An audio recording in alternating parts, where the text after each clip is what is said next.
Assalamualaikum warahmatullahi wabarakatuh. Alhamdulillah. Wassalatu wassalamu ala rasulillah wa ala alihi wa man walah. Ashhadu an la ilaha illallah wahdahu la syarikalah wa ashhadu anna sayyidina Muhammad abduhu wa rasuluh. Allahumma salli wa sallim ala sayyidina Muhammad wa ala alihi wa sahbihi wa man walah.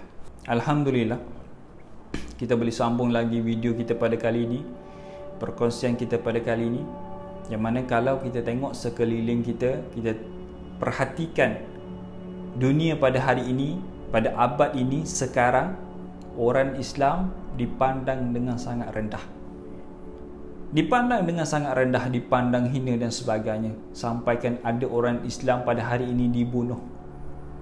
Lain dengan zaman para sahabat ketika mana kemuncak kegemilangan Islam pada ketika itu. Walaupun di awal kemunculan Islam, Islam dipandang hina, Islam dipandang asing, tapi disebabkan perjuangan Nabi dan perjuangan para sahabat yang menyebabkan Islam dipandang dengan mulia, dipandang dengan penuh kemuliaan. Dan nanti akan datang satu zaman, akan datang satu masa Islam akan dipandang asing kembali. Kerana kata Nabi SAW, au kama qala, maka tunggulah kata Nabi, kamu akan lihat Islam akan kembali asing. Kerana kata Nabi SAW, sinar Islam akan dimulakan, badal Islam mughariban, Islam dimulakan dengan asing. Islam dimulakan dengan asing. Orang tak tahu tiba-tiba Nabi muncul dengan bawa Islam. Satu bumi ni Nabi seorang saja bawa Islam, penuh asing Nabi dipandang. Maka kata Nabi, nanti sampai satu zaman kalian akan melihat Islam kembali asing.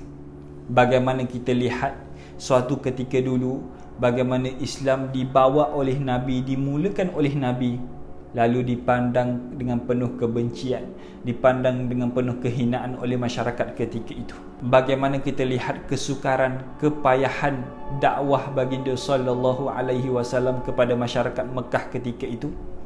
Ada di antara mereka yang menerima dan ada di antara ramai di antara mereka yang tidak menerima dakwah Nabi sallallahu alaihi wasallam. Islam dipandang dengan sangat asing. Sebab itulah adanya penindasan yang berlaku kepada orang Islam, dan itu tidak asing lagi, tidak menyalahi adat bagi mereka. Kalau ada orang Islam yang ditindas, kalau ada orang Islam yang dihina, tidak asing lagi buat mereka. Sampaikan ada orang Islam dihina, dipukul, dicederakan tubuh badan mereka. Sampaikan ada di antara sahabat Nabi yang dipotong telinga. Tidak menyalahi adat bagi mereka kalau itu berlaku kepada orang Islam. Penuh dengan ujian ketika itu, tetapi bertuahlah bagi mereka, bertuahlah bagi para sahabat yang mana mereka tidak pernah berputus asa untuk percaya kepada Islam, untuk percaya kepada Nabi. Sampaikan Islam boleh menawan 2/3 dunia suatu ketika dulu. Dan ketika itulah Islam dipandang dengan mulia, Islam dipandang dengan penuh kemuliaan. Sebab itulah makin ramai masuk Islam pada ketika itu. Dan sekarang kita lihat Islam akan menuju ke satu zaman yang mana zaman itu zaman Islam akan dipandang dengan asing. Segala perbuatan, segala gerak-geri, kalau itu yang dilakukan oleh orang Islam, maka itu dipandang dengan asing. Seperti mana zaman para sahabat baginda sallallahu alaihi wasallam. Contohnya dia ada di antara sahabat Nabi yang nombor 1, iaitu ranking nombor 1, iaitu Sayyidina Abu Bakar. Bagaimana ketika mana kita ambil contoh, bagaimana ketika peristiwa Isra' dan Mi'raj, yang mana bila mana Nabi sampaikan berita kepada masyarakat Mekah, Nabi pergi ke Baitul Maqdis, masyarakat Mekah terbagi kepada 3. Golongan pertama yang percaya kepada Nabi, golongan kedua adalah golongan tidak percaya kepada Nabi, golongan ketiga adalah golongan yang was-was kepada Nabi. Lalu disampaikan berita kepada Abu Bakar, wahai Abu Bakar, ketahuilah yang Muhammad telah pun cerita benda yang sangat tak masuk akal sekian-sekian. Apa kata Abu Bakar? Kalau itulah yang datang daripada mulut Muhammad Rasulullah, aku akan percaya. Bukan setakat pergi ke Baitul Maqdis, kalaulah Muhammad kata dia naik ke langit, aku akan percaya.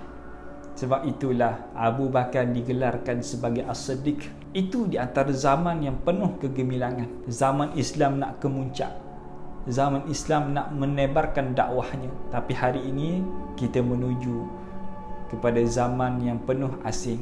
Orang pakai kopiah nampak asing, orang pakai jubah nampak asing, orang nak bagi sedekah akan nampak asing. Sepatutnya nampak asing adalah mereka yang tidak menutup aurat.